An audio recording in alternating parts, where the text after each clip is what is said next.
Hello members, this is Aman from अपमो stocks. We hope that you are doing well. तो जिस stock को हम लोग आज कवर करने वाले हैं स्टॉक एनालिसिस में, इसका नाम है ट्राइडेंट। तो पहले हम इसका लॉन्ग टर्म ट्रेंड देख लेते हैं क्या चल रहा है। बेसिकली इसके चार्ट को देखकर पता चल रहा है कि इस स्टॉक में अभी कहीं ना कहीं जिसका लॉन्ग टर्म ट्रेंड है वो डाउन ट्रेंड है। कैसे? हमने यहाँ पर एक लाइन ड्रॉ की है, ये ब्लू लाइन आपको दिख रही होगी।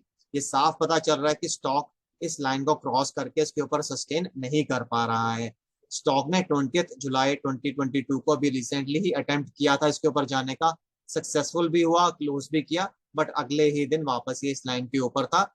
और बाय 22 जुलाई 2022 ये वापस इस लाइन के नीचे आ चुका था। तो हम कह सकते हैं कि जो ये पर्टिकुलर लाइन है ये स्टॉक के लिए बहुत तगड़ा रेजिस्टेंस का काम कर रही है। जब तक स्टॉक इस पर्टिकुलर लाइन के ऊपर क्लोज करना शुरू नहीं कर देगा, तब तक हम ये नहीं कह सकते कि स्टॉक अपना ट्रेंड चेंज करने की कोशिश कर रहा है। तो जो ये ब्लू लाइन है ये इसके लिए बहुत क्रिटिकल है, बहुत इंपॉर्टेंट है। हमें लगातार क्लोजिंग चाहिए होंगी इस लाइन के ऊपर, तब शायद इस स्टॉक में स्ट्रेंथ आ सकती है और हम कह सकते हैं कि ट्रेंड रिवर्सल होना शुरू हो गया। Even though it is only a possibility, but फिर थोड़े चांसेस बढ़ जाते हैं। तो पहली बात तो हो गई कि इसका लॉन्ग टर्म ट्रेंड अभी क्या चल रहा है, वो कहीं ना कहीं डाउन ट्रेंड ही इंडिकेट कर रहा है। दूसरी बात, स्टॉक एक पर्टिकुलर चैनल में ऑपरेट कर रहा है पिछले एक महीने से। इसी चैनल को अब हम लोग यूज करेंगे टारगेट डिटरमिन करने के लिए, ऊपर की तरफ भी और नीचे की तरफ भी। तो बेसिकली वैसे ही एक अपर स्लोपिंग चैनल है। अपर स्लोपिंग चैनल अच्छा माना जाता है क्योंकि सपोर्ट लेवल जो है वो ऊपर की तरफ शिफ्ट हो रहा है। तो बेसिकली क्या हो सकता है कि स्टॉक या तो ऊपर की तरफ ब्रेकआउट देगा जब इस लेवल को टच करेगा और वापस ऊपर जाएगा, या फिर नीचे की तरफ ब्रेक डाउन देगा। तो पहले हम ब्रेक डाउन को डिस्कस करेंगे।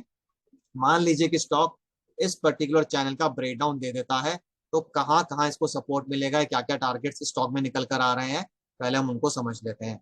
तो जो पहला टारगेट या सपोर्ट लेवल स्टॉक में निकल कर आ रहा है वो है 35.50 का। अगर स्टॉक इस लेवल को तोड़ देता है, इसके नीचे सस्टेन करना शुरू कर देता है, next support level is around 33.15। अगर 33.15 को भी तोड़ देता है, उसके नीचे क्लोज करना शुरू कर देता है, तो ये 30 रुपीज तक भी जा सकता है। हालांकि अभी हमें ब्रेकडाउन प्राइस नहीं पता है कि किस प्राइस पे स्टॉक ब्रेकडाउन दे सकता है। हमने एज्यूम किया है कि मान लीजिए 36.70 पे ब्रेकडाउन आता है इस पर्टिकुलर चैनल का, तो टारगेट निकल कर आता है 30.20 या फिर 30 रुपीज का। कैसे निकाला है ये? आपने ब्रेकडाउन प्राइस को एज्यूम किया, इस केस में हम लोगों ने 36.70 लिया है। ये थोड़ा बहुत ऊपर नीचे हो सकता है। दूसरा, आपको विड्थ आइडेंटिफाई करनी पड़ेगी चैनल की, वो है 6.50 की। तो 36.70 माइनस 6.50 आपको टारगेट मिलता है अराउंड 30 रुपीज का। ये एक एजम्पशन पे बेस्ड है, थोड़ा बहुत ऊपर नीचे हो सकता है। ऐसा भी हो सकता है 30.30 हो, 30.50, थोड़ा बहुत वेरिएशन हो सकता है। तो ये तो हो गए नीचे की तरफ सपोर्ट लेवल्स और टारगेट। पहला सपोर्ट लेवल है 35.50 का, ये गया तो 33.15। फिर फाइनल जो मैक्सिमम टारगेट स्टॉक में निकल कर आ रहा है वो है 30 रुपीज का। तो ये तो हो गई नीचे की तरफ। अब मान लीजिए कि स्टॉक ऊपर की तरफ जाता है और इस पर्टिकुलर लाइन को तोड़ देता है, तो इस स्टॉक में मैक्सिमम टारगेट क्या निकल कर आ सकता है उसको समझ लेते हैं। देखिए, अभी हमें पता नहीं किस प्राइस पर ब्रेकआउट आएगा, तो ये भी हम लोगों ने एज्यूम किया है कि 43 रुपीज की प्राइस पर अगर स्टॉक ब्रेकआउट देता है इस पर्टिकुलर लाइन का, या फिर आप कह सकते हैं पूरे चैनल का, तो क्या टारगेट होगा? टारगेट निकल कर आ रहा है कहीं ना कहीं 49.50 या फिर 50 रुपीज का। कैसे? ब्रेकआउट प्राइस हमें पता है, हमने अज्यूम किया अभी 43 रुपीज की। विड्थ कांस्टेंट रहेगी, चाहे ब्रेकडाउन हो चाहे ब्रेकआउट हो। तो 6.50 की विड्थ को आप ब्रेकआउट प्राइस में ऐड कर देंगे, आपको टारगेट मिल जाएगा। तो ये थोड़ा बहुत ऊपर नीचे हो सकता है, 49 भी हो सकता है, 48.50 भी हो सकता है, 51 भी हो सकता है, 52 भी हो सकता है। थोड़ी बहुत वेरिएशन इसमें हो सकती है, क्योंकि हमें पता नहीं कि ब्रेकआउट कब आएगा। तो ये प्राइस सिर्फ एक एजम्पशन पे ली गई है, थोड़ा बहुत ऊपर नीचे हो सकता है। तो मैक्सिमम टारगेट अभी आप 50 रुपए लेकर चल सकते हैं, प्रोवाइडेड कि इस चैनल का ब्रेकआउट आ जाए। और एग्जैक्टली अगर 43 पर ही आता है तो फिर यही मैक्सिमम टारगेट स्टॉक में निकल कर आएगा। तो ये तो मैक्सिमम टारगेट हो गया।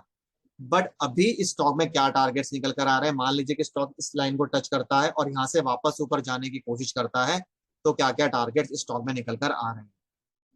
पहला टारगेट निकल कर आ रहा है 39 रुपीज के अराउंड का, जो कि इस लाइन पे कहीं ना कहीं मिलेगा स्टॉक को। तो पहला टारगेट होगा 39 रुपीज का।